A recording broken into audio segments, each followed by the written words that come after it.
Being in a larger body, I often got paid a lot less than other models. Why? Discrimination. What? There is times when I've gotten to set not knowing how much I was going to earn, hoping like I get the check. There is no protection and no union. I had to have my phone on 24/7. Weekends did not exist. I could not leave New York just in case I got a call for a job. I basically owed the agency money. So now you're trapped until you've paid back what they've invested in you, but there's no guarantee you'll work. So it was just scary. Support for this show comes from Lufthansa. When you want to get away in style, Lufthansa Allegris offers a range of new features and amenities across all travel classes. The Lufthansa Allegris Business Class allows you to choose from 5 different seat options, including the extra space seat or the extra long bed. In the first class suite, almost floor-to-ceiling partitions and closable doors provide maximum privacy and make your trip above clouds feel just like home. But no matter where you sit, your travel experience is tailored to your needs and you'll wish it could last a lifetime. Say yes to Lufthansa Allegris and visit Lufthansa.com.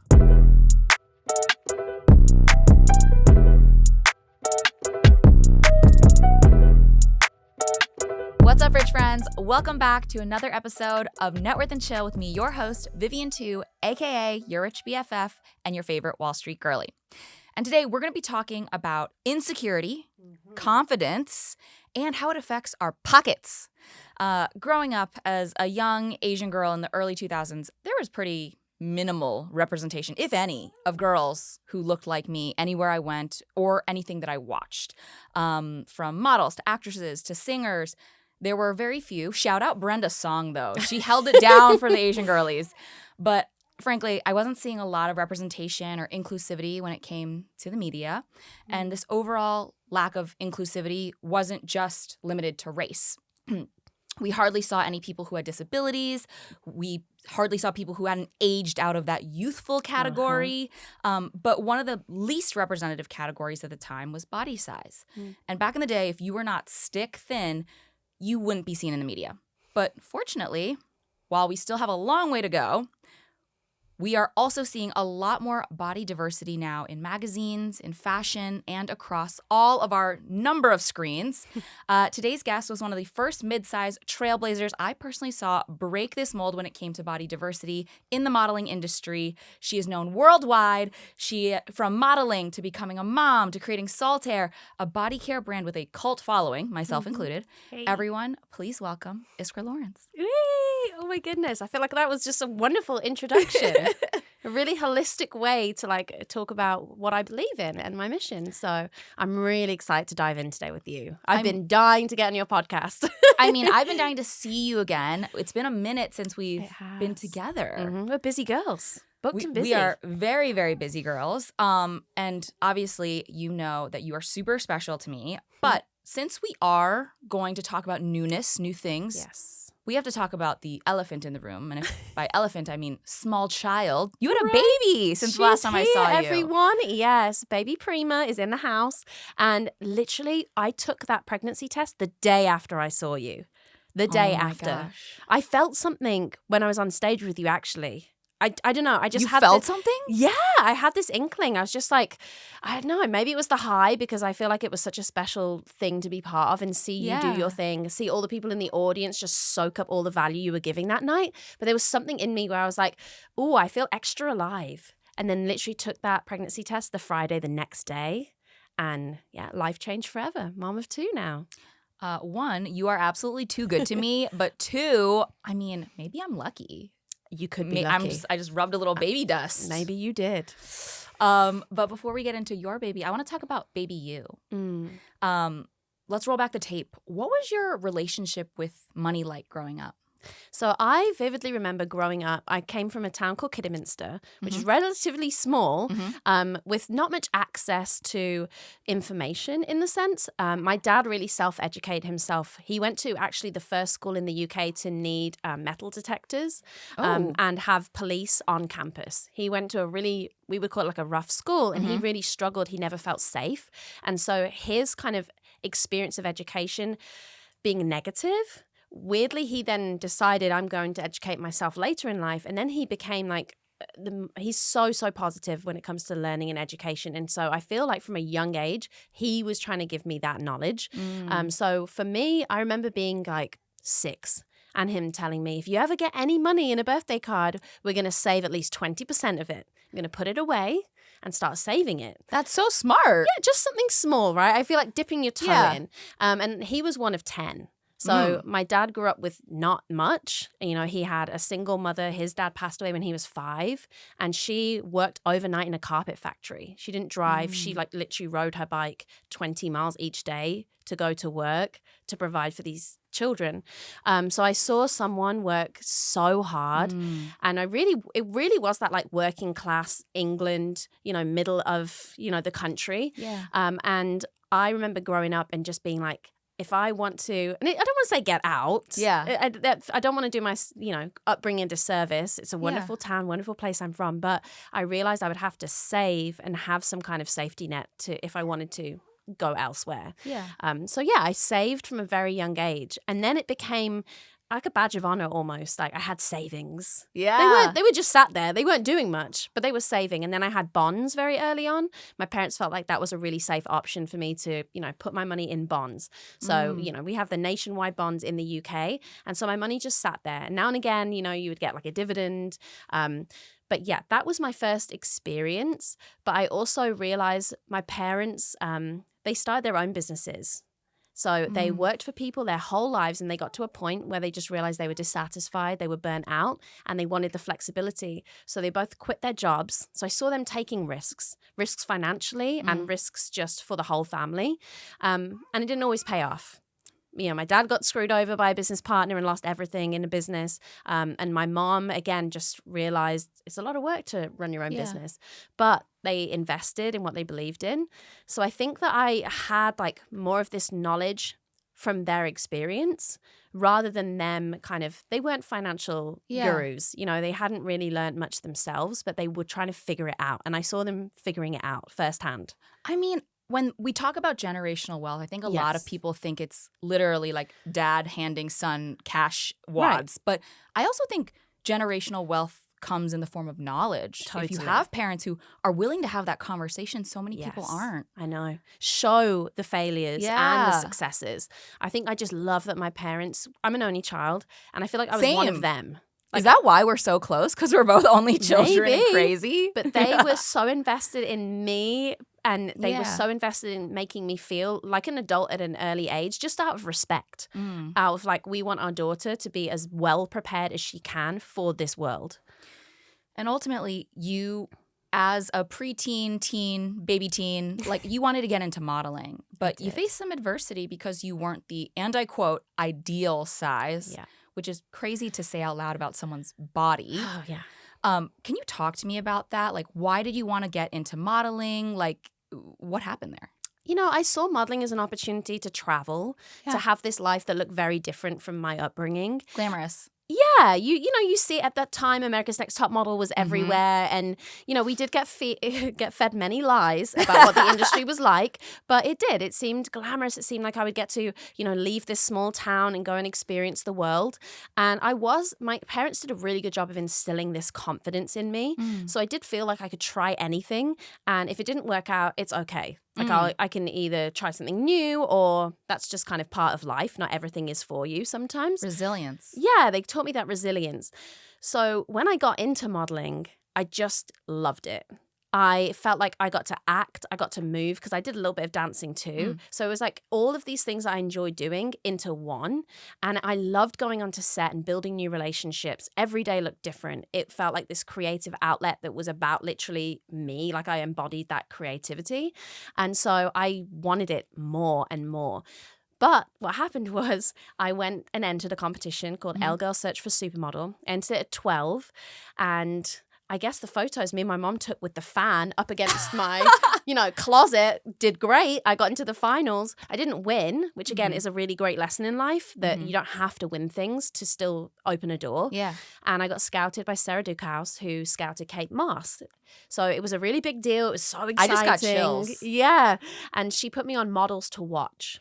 So that's for underage models under the age of 16 to be on like the modeling books, do test shoots, do the odd runway, and kind of like train and get ready for when you can actually, you know, take the career seriously. But even by the age of 15, that's when my hips were coming in and my body shape, obviously, because we all hit puberty at a different age. And it was like, boom, womanly body, 15, like C cup, 15. And it was so tough because all of a sudden I went from having a very childlike body to having this womanly body. Yeah. And I was getting, picked apart by these agents and by this industry, saying that I looked too commercial, I looked too womanly, I was just not right anymore. And so I got dropped from the agency. Then they gave me this sheet of paper and it had like 11 other top agencies in London. They were like, maybe you can try somewhere else. So I did, right? Because I had that resilience. I went to every single one and they all rejected me. They were all, one of them almost was like kind of convinced, because usually how it works with modeling is they have a bunch of agents. Let's say it could be anything from like 3 agents at a small agency to 20 or 30. They all have to like approve and give you the okay. Why? It's just like a unanimous vote of like, are we going to bring this model on? I do actually appreciate why they have to do that, because I've also seen times when models can, get into an agency and then just sit there and never work. That's fair. What's the point? Right. So what I realized was like this was not going to be as easy as I hoped it would be. But I was looking around, I noticed there was like plus size modeling happening. So when I was about 18, I then was at commercial agencies the whole time, like local ones, doing crummy jobs, but still working, still saving my money. I was flyering. I was working at conventions for brands, if it was handing out things, or I worked at like sporting events and wore like, the little logo and passed things out. So it wasn't like modeling as per se, but it was still something in that industry where I was, earning money, kind of building something. And I started to get these clients that were commercial clients, so swimwear clients that just wanted like it's hard to word this because people would say real body, but all bodies are real regardless of the size. But that's what they would like to say. They were like, we just want someone like who looks like a real person. Yeah. Like a girl next door. Yeah. Not almost like super like a modelly. Yeah. So I got in the door with all these brands. And one thing that I knew where I could bring value was doing a great job when I got there. Like, I'm the model that is going to work harder than anyone else. I'm going to get changed quicker. I'm going to have a smile on my face all day. I'm never going to complain because I'm just so grateful to be there. And so I rebooked clients a lot. So I was able to slowly kind of like build up a roster of clients. And I went back to one of the agencies that rejected me and I said, hey, I will give you the commission on this, even though you didn't bring it, even though you might not have this client, if you will just put me on your books. Because unfortunately in the modeling world, there is still this kind of hierarchy. And if you're not in those prestigious agencies, you will never get in the door with certain clients. Talk to me about that. Yeah. What was the financial calculus of I'm getting 100% of this booking because it's going straight through me. I'm going to give you a percentage of this booking just to get on your book. Like, what was the financial math that happened there? I was hitting a ceiling. I was getting paid on average between £150 a day. So what? That could be like $175. Yeah. Up to $300. Okay. And that was like my ceiling. And that's for a full day of work? It's a full day of modeling. Yeah. Oh, wow. Like things like QVC. Oh, okay. Or I would shoot for like a swimwear brand, but it would be their e-com. And it was what I also realize now looking back on it is those brands that pay you less make you work harder. They really do. Like there was one brand, just like a t-shirt brand, like a Fruit and Loom. Yeah. When you work for a brand like that, you have to wear like 80 t-shirts of different colors. And all you do is step into, like the studio, front, back, side, change, front, back, side, change. And the changing room will be right there. And you don't even get to talk, really. You're a literal living mannequin. Yeah. They don't really care about anything else. And also, you might not know this about modeling, but we can sometimes... They cut your faces off. Yeah, they cut our faces off and we get paid significantly less when that happens. And then because you're not getting your hair and makeup done at the beginning of the day, you actually work more hours as well. So it's very hard to give yourself a promotion in that industry unless you move up the ranks in the modeling agencies. So I got to that point where I was like, what's the next step? The next step has to be a better agency. So that's why I decided to risk it and give them these clients, which also could have backfired. Right. Because what agencies will do if they have like their favorite girls, which is a thing, there'll be certain models on the book that just click better with the agents and they go out for dinners and, they just, favorites. Yeah. And I could have given them those clients and they could have said, Iskra's unavailable, Iskra's sick, or just, and then give it to another girl. Oh, So I it was would a have been big risk. Like I'm just like shaking in anger to even think that would be a reality for you. It was so heavy with gatekeepers all the way up until social media when everything changed. The playing field was leveled and that was my chance. I could sneak right through the door, right past the gatekeepers who'd been telling me for the last 10 years that like age 13 to 23, I was never good enough. I was never the right size, or I was too commercial, I was too this, and it wasn't until social media allowed me to have a voice and have essentially a brand. I branded myself. I became the small business that I was then able to really get the value that other agents only saw from a set of measurements. I wasn't a set of measurements anymore. I was a person. Yeah.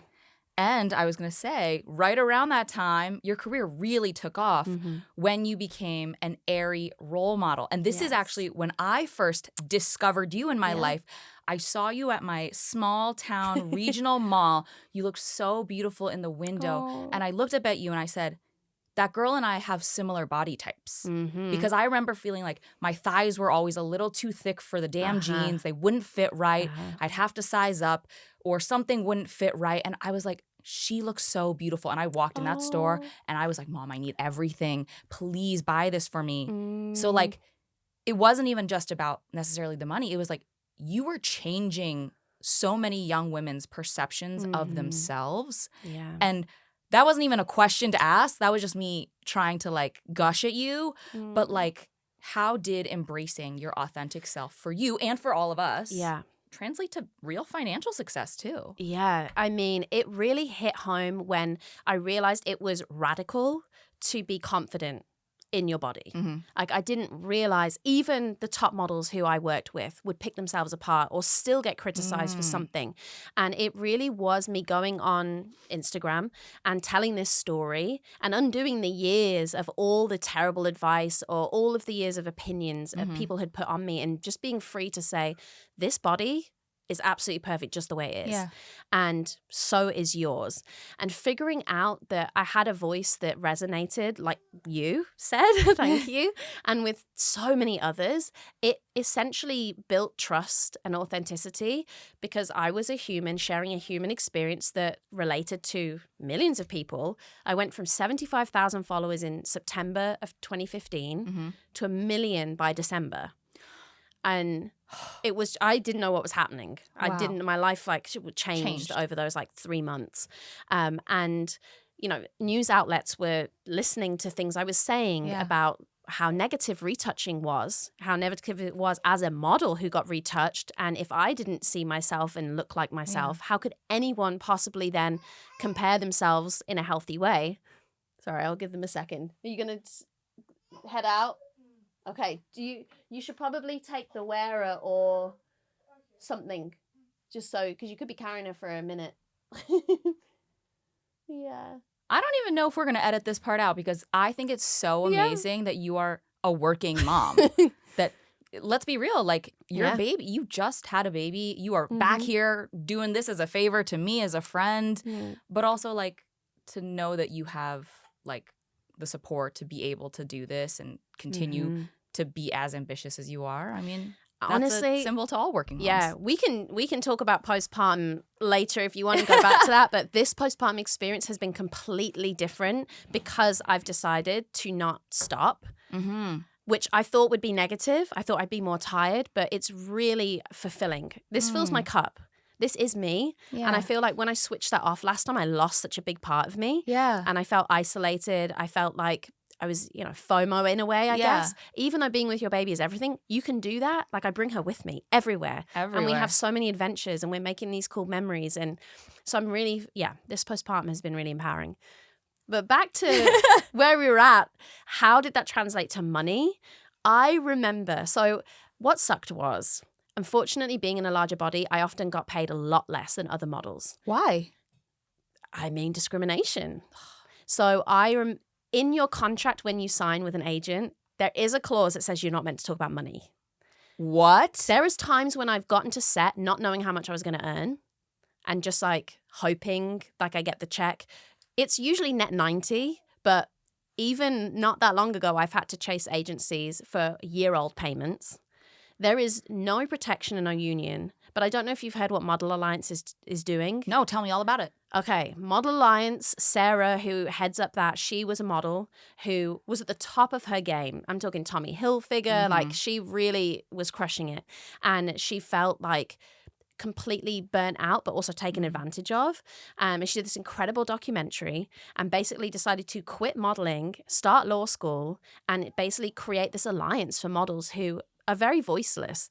We are meant to employ agencies. You know, we are the client taking them on, giving them. It's not like that. It feels like our whole lives are controlled by them. I got told that I had to have my phone on 24/7 and weekends did not exist. I could not leave New York just in case I got a call for a job. Like, it was just, if I spoke back, I got told that I would get a middle seat on a plane the next time I got booked. Like, you just absolutely awful treatment of humans. And English is my first language. Right. There are people who come to the US, and I actually got this experience when I went to Turkey and modeled. I did that when I was about 18, 19. I went to Turkey and I basically owed the agency money because they paid for the flight and the accommodation. So now you're trapped in a foreign country and you cannot leave until you've paid back what they've invested in you. But there's no guarantee you'll work. They promise you the world. They were like, there's so many commercials in Turkey, da-da-da. And the work that I got was horrendous. It was so much to unpack. But I was in a shared house with 13 other models with no access to... This actually sounds like dangerous, like a human rights concern. Oh, there should be red flags everywhere. Right now, I feel like they're going after the bigger agencies, and I feel like that's what... But there are smaller agencies all around the world, and many of them go bankrupt, close, switch over, rename. And I lost about £10,000 to an agency that just closed up and never paid me. But I've had friends like have £20,000, like a decent sum of money. That's, you know... Yeah. That's a lot of money to lose. There's a lot of stuff going on. Yeah. There really needs to be more insights into that. Like human trafficking too, like it's really prevalent. You hear so many horror stories. So that's the other reason why I wanted to get with more legitimate agencies who have those kind of world-renowned names, because I felt like it would be safer. But where I realized, I know we're like backtracking. Yeah. With Aerie, it was right before that. I remember I did a shoot. And my day rate at that point, I could earn anything from $1,000 up to maybe $5,000. Okay. And there was one shoot where they wanted to include a social media component. And so most of the models got booked and they probably had the 5K day. And I got like 20. And all I had to do was like share a picture from set, like in the outfit that I was wearing anyway. And I was like, whoa, how did this happen? Yeah. After being told in 2013, like you shouldn't go on social media. I just moved to New York. They were like, you should not be posting those bikini pictures. Like you know, it's degrading. Yeah. You're a model. You're above that. You don't want to be. Influencer wasn't even a word right then, but it was becoming a thing. And even up until about 2016, it was like, oh, she's a model, not an influencer. Little did they know I was going to make a heck of a lot more money. And not just that, like really be able to have an independent business that I could grow and be in control of with influencing. That's so powerful. Yeah. And listen, Aerie did help you really get your feet on the ground, get your start. But we talked about this at my show. After multiple years of you working with them, they didn't renew your contract. Yeah. When you were 6 months postpartum. Yeah. It was tough. I cried for 5 days straight. Aside from that being like, it almost feeling like probably like a breakup with like a boyfriend or something, like financially, how did that impact you? And were you ready to do that? I think no one prepared for the pandemic. Of course. And I had this rolling contract that was renewed every year for the last like 5-ish years. It started out when I worked with Aerie, it wasn't. It was on like a shoot-to-shoot basis. But then when I became the face of the brand and I was going out on tour and I was doing like 60 days at the beginning, and then the last 2 years I think I went down to 50 because, you know, I was able to negotiate a little Right. bit. We also, by the way, guys, have the same agent, and she's a shark. Shout out, Dev. Seb is amazing. So what happened was, I was just going along my business. I was thinking about buying a house in Austin and doing all these things, and I just sold a house. So I was feeling very comfortable. There was a point where I had $1 million in the bank. Woo! Yeah, but I'm not saying that's a good move. I'm saying, like, you felt safe. I felt safe. I did. And when you're a model or in this industry, it feels like you are waiting for the next check and you don't know when it's going to come because you don't know when you're going to book another job and you don't know how much that job is going to be. And I finally had some financial security. So I was just putting it away. I was just keeping it in a savings account. Like, wow, I've never had money. It's going to just sit there until I know what to do with it. But I'm so busy, I just didn't really even have that time. And someone like you coming along enables you to learn and understand things quicker. But back in 2016, 2017, I still felt like I didn't know enough to know what to do with that amount of money. And also that was in the US and my parents were in the UK, so they didn't know what to do in the US either. So it was just scary. And so, I was thinking, like, I'm doing great. Wow, for the first time I've got the stability. I've been told over and over again, I was family. This brand was nothing without me. I built this brand, blah, blah, blah. And then it wasn't even a call from them. It was a call from my agent who just said, they've cut everyone's contracts. And I was like, right, but we're going to have a talk about this, right? Right. Because it's I get that I can't do the 50 but I'm days family. in person, but it's me and Aerie, like, we're one. It was such... And again, I wish I hadn't attached so much of my sense of self to it, but it was like my identity. Yeah. Like when people met me, it was very much like, oh, you're the Aerie girl. Like it's all I wore. I lived and breathed it. I was in the fit meetings, the marketing meetings. I was up there. I met the board members. Like I was really intertwined with that brand and I cared about it so much. And I felt like I had so much unfinished business because I was always told they were working on extended sizes. I would ask all the time and they kept telling me, we're working on it, we're working on it. So I was like, okay, great. I can't wait for the day where I get to announce that they're going up to like a 4XL. And it never happened. And so part of me, like my hope like died with that moment when my contract got cut because I felt like I was telling so many people, they're working on it, they're doing it, it's going to happen. Yeah. And then I was gone. And nothing, like I have so many people that still message me saying, it feels like when you got cut, nothing changed. Progressed since then. And I feel like I would be willing to say things have actually backslid. Now I feel like the early 2000s, like scary, across skinny, the board in the industry, it has gone backwards. It's really soul destroying. And we can talk about that and the potential Ozempic tie-in. I don't know, but that. So yes, what happened was I had this chunk of money and luckily, I decided it was time. I was like, I am never going to feel disposable again. Fuck this. I was like, I felt like I was not enough for so long. And I finally felt like there was a company that believed in me and would never make me feel like this. And I just got dropped. I was disposed of. Yeah. They used me for what they wanted to. They got that extreme growth. I wish I would have had Dev be part of that deal because she probably maybe could have gotten me equity or something. Yeah. Because instead of just cash, you wanted to have a piece of the pie because you helped to build it. I mean, I bought stock. I bought stock in the brand, which that's not insider trading, everyone. I just loved the brand so much. I literally invested in it. Yeah, truly. But so I had to go back to the drawing board and a lot of tears were cried, a lot of like, what do I do now? Like, how do I build myself back up from this? How do I find myself again? And that's when I was like, I have not showered in weeks, Philip. I am a mess. And I was giving myself these negative affirmations, which is not me. I'm a positive affirmations girly ever since my eating disorder recovery. And I realized getting in the shower and just cleansing myself, getting that reset, smelling good was literally the first step to trying to improve how I felt about myself.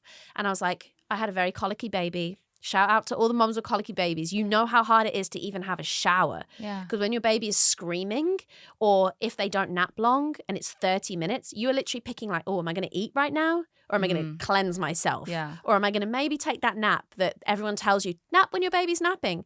So I realized the power of literally like self-care in the shower. That's where it started, this like idea for Saltair.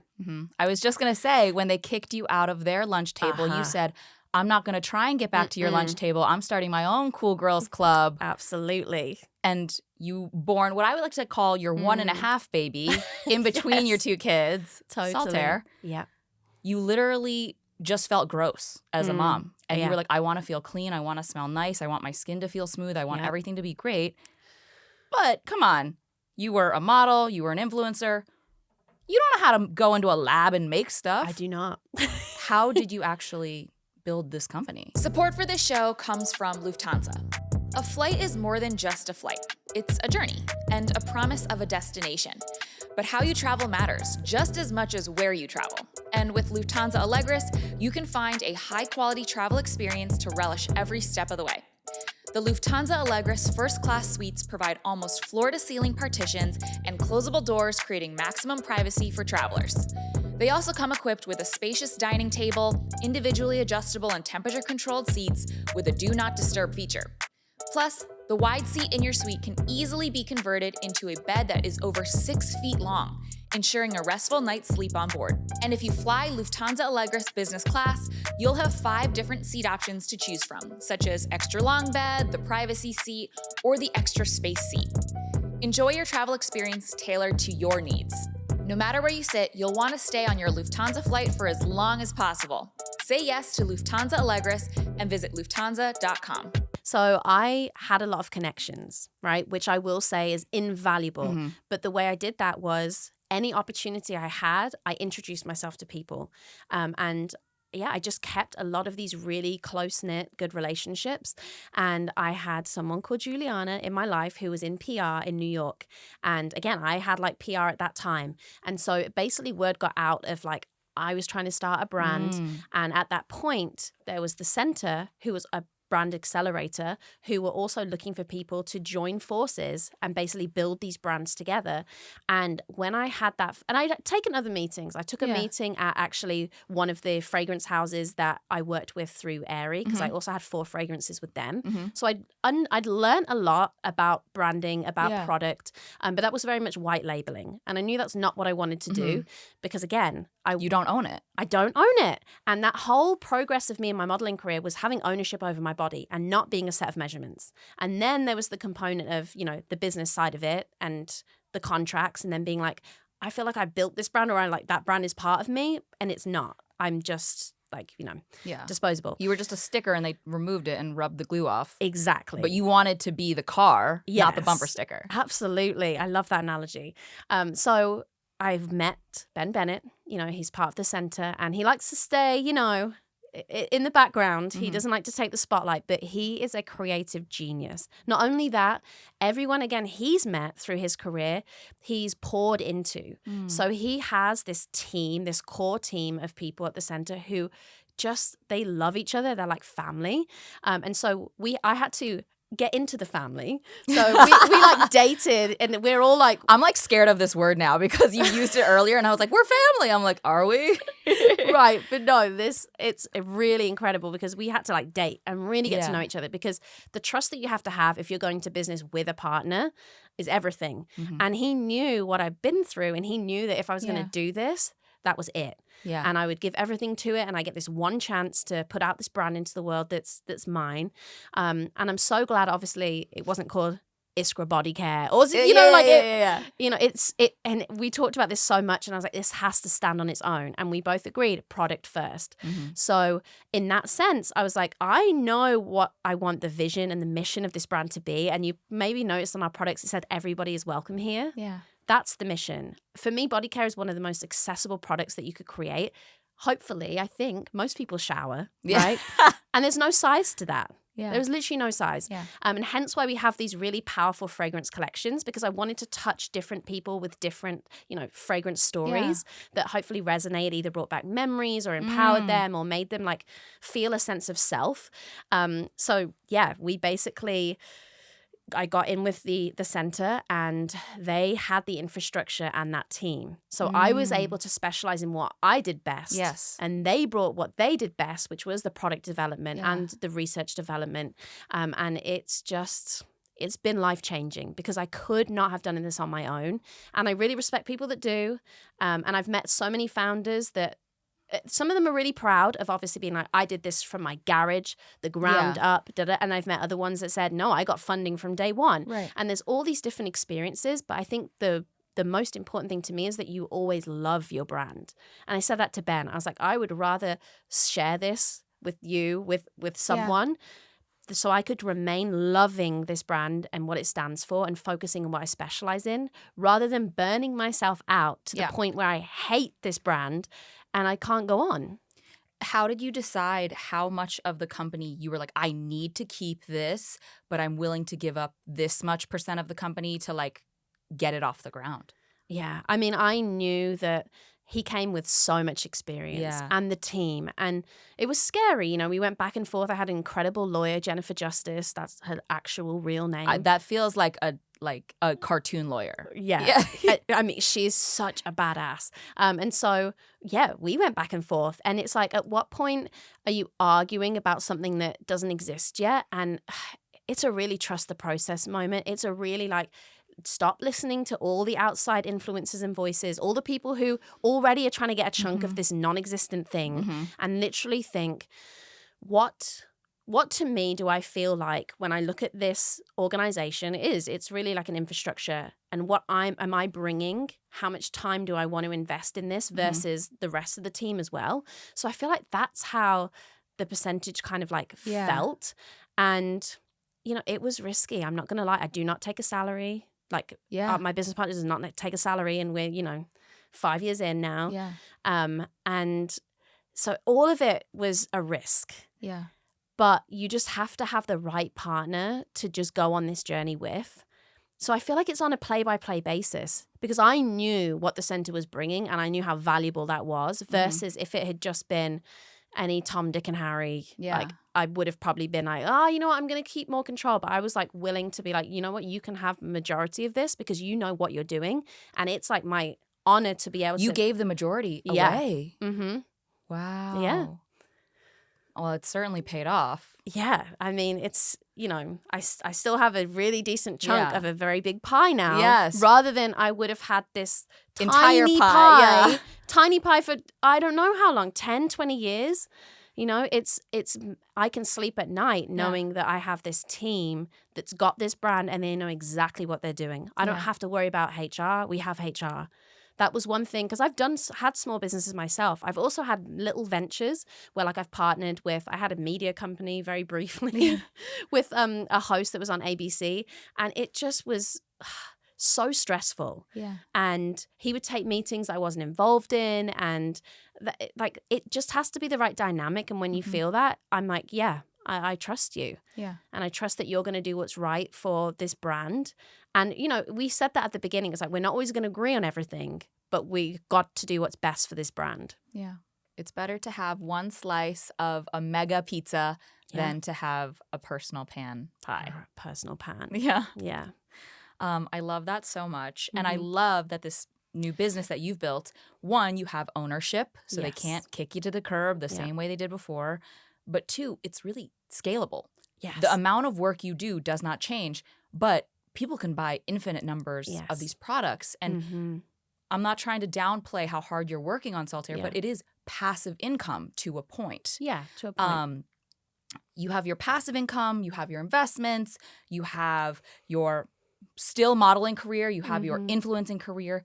Can you give us kind of just like a breakdown of like where the percentages of your every single year income comes from? Like what's your biggest earning piece? What's your smallest? Yeah, that's really interesting. So I feel like right now, because Saltair I have the ownership, but we're sitting on it and we're waiting for that day when transact. There is nothing coming in from that right now. But that has actually kept us laser focused on scale. So every dollar that comes in goes back into the company? Yeah, basically. Wow. Obviously, we pay our employees. Yes, of course. But it's going back in, and that's we sell out a lot. I'm so proud to say that we sell a lot. I'm aware. I go and there's nothing on the shelf at Ulta. So we're trying to keep up with not just our inventory, but again, that product development, because we have to keep coming with newness or else people get bored. Yeah. So that is really where I see it. I'm like, me not taking a salary enables us to just keep on going with this new, like this growth, this exponential growth. So yeah, that's sat there, but it it's essentially 0% right now. Okay. So I would say how I break this down is my social media and influencing is probably still the biggest chunk. Okay. Yeah. I feel like that's because I'm able to go out, and Dev is too. Every brand I use and love, I'm like, Dev, go reach out to them. Yeah. That feels exponential to me. I'm talking about I could be drinking that can of pop and be like, oh my gosh, this was delicious. I wonder if they'd want to work with me. Or I get home and I wipe my butt with this new toilet paper that I have that's made out of plants. I'm like, Dev, reach out to the plant paper. Yeah. You know, like, whereas modeling, you kind of a sitting duck waiting for brands to have a shoot that you fit right for. Yeah, or into. So that's more of a like, you kind of wait for them to call you. Yeah. So that I'd say the influencing is like probably, it's got to be 60, 70%. Yeah. And I say modeling is like 10. Again, right now this year I'm doing less because most shoots are LA or New York, and I'm trying to travel less because of my baby. Yeah. So it's going to be a smaller chunk this year. And then I would say, investing is about 20%. Yeah. Something like that. But yeah, then there's also speaking deals. There's also, other things. And I really love swequity deals. I think that that's a really missed opportunity if you're an influencer and you're not taking swequity deals. Yeah. Talk to me about sweat equity. Yeah. So I have a deal with a fitness company, have a deal with an investing platform, and basically I have promoted them in exchange for equity. And obviously these brands have not IPO'd yet, so I'm getting in early. If we can, it's nice to get obviously like founders. Yeah, but, of course. It depends, and it could be anything. Like I got pitched 0.03% of a company recently, and do I believe in it? Do I think it could grow? Is it going to be worth talking about and posting about? Potentially. Yeah. So those types of things, again, you don't want to get burnt out. You don't want to be promoting everything. But if you really believe in something and you can get equity in something that in the long run, who knows what that can turn into? I see a lot more value in that than just the quick cash grabs of posts. I feel like you learned so much in the early aughts, and you were like, we're not making that mistake ever again. I know. You don't got to teach me twice. I went from one client, just Aerie. I had an exclusive deal. I could not shoot for anyone else, which kind of did ruin my modeling career because my agent was like, well, we can't pitch you for anything. Yeah. I couldn't even be on something like, I don't know, Sports Illustrated because I had to wear Aerie, which isn't very sexy. Right. And I like signed up to not be retouched. And so many of these magazines would only, shoot with me if I was open to that. Or I had magazines lie and shoot me and then retouch me. And then I was like, I can tell my KP, my arm bumps are gone. Like, I'm not stupid. So yeah, it's been a journey of feeling like I had a lack of control for so long that I was like, what can I do that feels like these are my decisions, building something that can't be taken away from me. And so with influencing and modeling, like I really want people to know they don't just have to wait for that call. They don't have to wait for that phone to ring. Go out and figure out what else you can invest in or be part of. And who knows who you might meet on set, who's maybe like starting up a small business or a local nail salon. There's a girl that, I was speaking to, met her on set, did my nails. And she's like, by the way, I'm thinking about opening up a salon. Tell me more. Like there is opportunity everywhere. Yeah, I absolutely love that. Yeah. But I want to take it away from the outside world and bring it inside. We're going into your home. I want to talk about your lowest low and your highest highs. Oh. You told me a story while you were at my special book tour, and we shared this with some of our guests in Austin. Yeah. But you had a really down bad money moment. Yeah. Can you share that story? Yes. So right off of, Aerie, that contract getting cut, I think I was looking for a way to feel like I hadn't failed. And I thought, I want to live in a nice house. Yeah. I'd flipped 4 houses, but I'd never bought my forever home. And Austin was booming.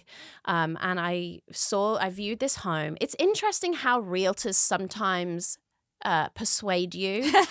I was kind of getting told, because of this boom, there are houses going on the market that never would go on the market. Could have been BS. Yeah. Hard to tell. But anyway, I fell in love with a house. If you're a house person, I know you get that feeling. There's sometimes, maybe you're a bag person, maybe you're a shoe person, maybe you're a foodie. I have to have that. It was like one of those moments I walked in and I was like, I can see the vision. It's a diamond in the rough. Yeah. And luckily it wasn't too aggressively. There wasn't bidding or anything. And I got it. And it was 2.1 million. So it was a hefty amount. But remember, I had that money sat. Yeah. So I was like, great, I'm going to buy this. Yeah. I took out a 2.5% mortgage. So Great. Incredible mortgage. Yeah. So I was like, great, let me just keep that. What's the point in putting down a huge down payment when I've got 2.5%? I was like, great, I'll use the cash to start renovating it. Great. And I got some bids. But this is 2021 in Austin where, like I said, things were booming. Yeah. And so I met up with 5 different contractors, and basically all of them said, we're not available for at least a year. And when they said that, I was like, oh, well, at least a year? So we're talking, you might not start for a year and a half, 2 years. That's how it felt. And I was like, I'm not going to sit on this house and pay rent for this long while it's being done up. Yeah. I like to get things going. Yeah. You know, it was also kind of my project alongside building Saltair. It was like, I'm building the house, I'm building the brand. And so the one contractor should have been a red flag. I can start tomorrow. No. He was to me, it felt like he was so passionate. I was like, oh my gosh, he gets the vision. He's in it. He's invested. He wants to stop doing everything, drop everything and go on this mission with me. Yeah. But also, he had a Z. It was like easy construction with a Z, to which Philip will not leave me alone about to this day. He's like, you gave money to a company that had a Z in their name, like red flag. Z for all of the U.S. listeners. She means a Z, a letter Z. Easy spelled with a Z. Yeah, he was like, that should have been it from the beginning. I was like, well, because Philip I'm a Virgo. I do things my way. Yeah. And sometimes it's very much like, just let her go off and do this thing. Yeah. One of those things. So he was like, love the house. Great. Are you sure you want to do it? Yes, I'm sure. I'm doing it.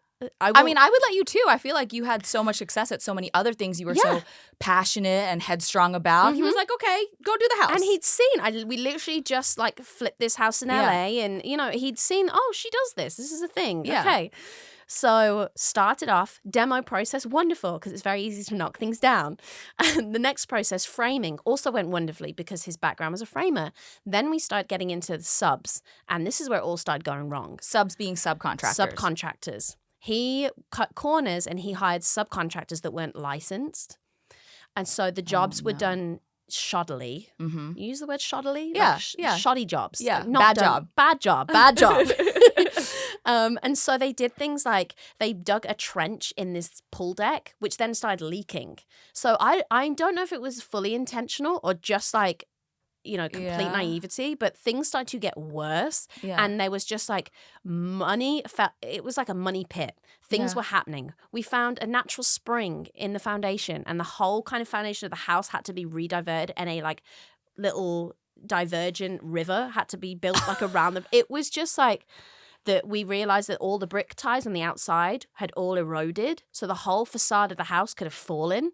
And that was $36,000. Again, not expected. That just had to be sorted. So we were just kind of throwing money at it. But I trusted him. But what happened was, and again, I don't know if this was naivety, because he was essentially a framer that decided to become a general contractor and maybe didn't know how to run a business that well. He took all of the projects he was working on, money, and put it in one pot. And then took out the money for each thing that needed to be done from the main pot. And maybe I was just able to give him this cash because I did have cash. Right. This cash I'd saved because it was my security.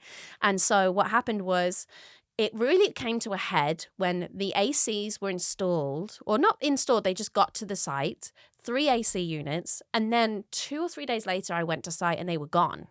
I was like, where are the AC units gone? Yeah. I'd given him the $50,000, and then they were disappeared. And he didn't give me access to any of the subcontractors that he'd used. Right. I wasn't on any emails, so I didn't know who to contact. So that was like a red flag. And then he ghosted me for about 6 weeks, and nothing was happening on site. I was like, well, this is scary. He claimed that his mom was sick. Maybe that's true. I don't know. Hopefully she's okay. But 6 weeks, I didn't hear from him. And finally, we got this call, and he basically said, I need more money. And I said, but I've given you $300,000. You're meant to be working on this, and this. Like, what about the AC? Oh, well, actually, I'm not able to pay them, so they've taken the units back. They repossessed your ACs. They repossessed the ACs. And like I can't talk about it now, it was very hard to say anything on like in those moments. It was just like, wait, you did that to me and us and my family? You're a better and, person than me. I would have punched him in the throat. I mean, if we ever saw him again in person, yeah, I don't know what I would do. Yeah. But I know what Philip might do. Just because he feels like, Philip just feels like, why didn't I see this coming either? Yeah. But he was just letting me get on with it. And so anyway, we're essentially, we'd already spent nearly $1 million. Yeah. Basically on the foundation, the framing, the demo, paying for all these things that never happened, or he overcharged us for. Because now when we've been speaking to other subcontractors and asking, how much would you have charged to rebuild this wall? Oh, like, $1,000-$2,000, and we were charged like 11. So everything he like marked up. It was like also like a Ponzi scheme because he was using your money to build other people's houses. Exactly, the whole thing. And the most heartbreaking thing is we're still trying to sue him, but he literally has IRS debt. He has HOA debt. And so even if we get this lien, which again, I've now spent probably $20,000 with lawyers trying to get a lien and trying to get him to court or something, there's nothing there to get. But I still want him to not be able to do this again. Yeah. But there really is no protection, especially in Texas, to stop him from literally, dissolving that company, creating a new one and starting all over again and doing this to someone else.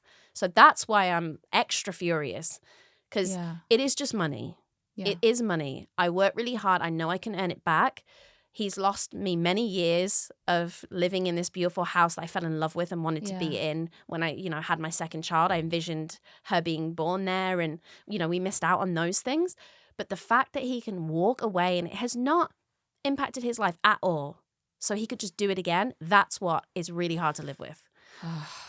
So that was the toughest year because me and Philip, we went back to that, what we had to do 3 or 4 years earlier of like, can we do this Uber Eats? Yeah. Can we? And I know that sounds pathetic, but anytime, you have those moments where you're having to scale back this comfortable lifestyle that you had, that you felt like you worked really hard to get to a point.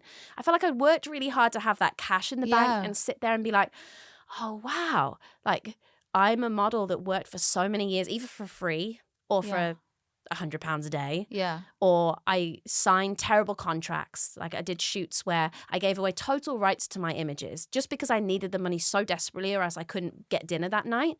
And then I see the images plastered in, drugstores, in gyms, and knowing I should have gotten paid so much more, but I gave the rights away to those images because I wasn't represented well and I was young and I was taken advantage of. So to get to the point where I felt like I was successful, felt like I'd achieved everything, lost the contract that felt like my sense of self, then tried this project and that failed and someone else took advantage of me. I was just like, wow. It was a low. Yeah. And then it gave me self-doubt, even with Saltair, right? It was like, what if this doesn't work too? And that's why having my team was so reassuring because I was like, but I know that they are amazing at what they do. And so even if I falter, they also have that, we're doing this together. You're not alone in this. So thank goodness for Saltair. That was the light at the end of all of these tunnels. It really has been. And it's not just because it's a successful business. It's because of the messages I receive about how the products are impacting people. Like, we got this beautiful email the other day. It was like an essay. And it was a woman who it very much resonated with me, wasn't showering, did not feel good about herself. Even when she did use products, she felt like she still didn't smell great. She used our products. Her husband started giving her compliments. She started feeling more confident and powerful. She started dressing differently. All these things. And I was like, wow, that's the impact I've wanted to have my whole career. And like you said, at the beginning, I had to go out and physically do that. I hugged people in Aerie lines. I went to malls. I was having to physically be there. Now I have these products that, like you said, are an unlimited... Can be that warm hug. They when are you that can't warm get home. hug. Exactly. Yeah. And they can go out and touch anybody around the world for $12. Yeah. I love that so much. Yeah. And we started this podcast with you talking about how you really appreciated the fact that your dad was very honest with you about money, about the mistakes he made. Mm-hmm. And I feel like you've been like that today with me. Oh. But I do want to talk about your highest high. Yes. It's not Saltair. It's your 2 kids. Yeah. Your beautiful family. I want to wrap this podcast up with one final question is, if you could have them learn any one money lesson from you, what would it be? Ooh, that is a good one. Mm-hmm. I feel like this is what a lot of people say, right? But a small amount invested is something. Like, I feel like there is this false narrative that you have to, the rich get richer, right? Yeah. But people who have barely anything done correctly, invested in the correct way, over time, it will build something. Correct. Like I said, I came from Kidderminster. I came to America with barely anything. You know, might not look like an immigrant when you think I was an immigrant in this country with zero credit. And I lived in a shared apartment with 5 people. And I didn't go and drink Starbucks every day. I did not drink alcohol. I did not buy new clothes and new things. I saved that money so I could get to the point where I had that money to invest in something. And so I want my children to know, and I'm going to expect them to, not think we're sorted. Yeah. We have a trust fund, or our parents have been investing for us over time, so we're not going to. No, I want them to understand and see the value in, this is what I have, this is how I can make it grow. And everyone can plant that seed and make something grow. It might not look like the person next to you, you know, and it might get cut down, or it might die sometimes in the winter, but it can grow back. And so that would be my biggest lesson to them. Another powerful story of resilience. And I think that is a perfect way to end our podcast. Iskra, tell everybody where they can find you and where they can get Saltair products. Yeah, so we've just launched an Ulta. I'm very, very excited. So you can grab Saltair in store in your local Ulta. You can grab it in Target. You can grab it on saltair.com. You can follow us at Saltair on Instagram and at Saltair Body on TikTok. And I'm Iskra, Iskra. And you can find me on Instagram with my cute fam, or on TikTok. And yeah, thank you so much for listening. And thank you, Viv. It really means a lot. And I just wish we had more transparency about finance, because I think I would have learned a lot sooner and not been taken advantage of. You're the absolute best, and it's been a pleasure chatting with you. Thanks to Lufthansa for supporting this podcast. Some think of flying as just a mode of transportation, but Lufthansa understands that how you arrive is just as important as where you arrive. No matter if you fly first class or business class, Lufthansa Allegris elevates your journey. Lufthansa Allegris offers a range of new features and amenities across all classes. The first class suites provide almost floor-to-ceiling partitions and closable doors, creating maximum privacy for travelers. In business class, you can choose between 5 different seat options. Tailor your travel experience to your own needs and elevate your air travel. Say yes to Lufthansa Allegris and visit Lufthansa.com. Thanks for tuning into this week's episode of Networth and Chill, part of the Vox Media Podcast Network. If you liked the episode, make sure to leave a rating and review and subscribe so you never miss an episode. Got a burning financial question that you want covered in a future episode? Write to us via podcast@yourrichbff.com. Follow Networth and Chill Pod on Instagram to stay up to date on all podcast-related news. And you can follow me at yourrichbff for even more financial know-how. See you next week. Bye!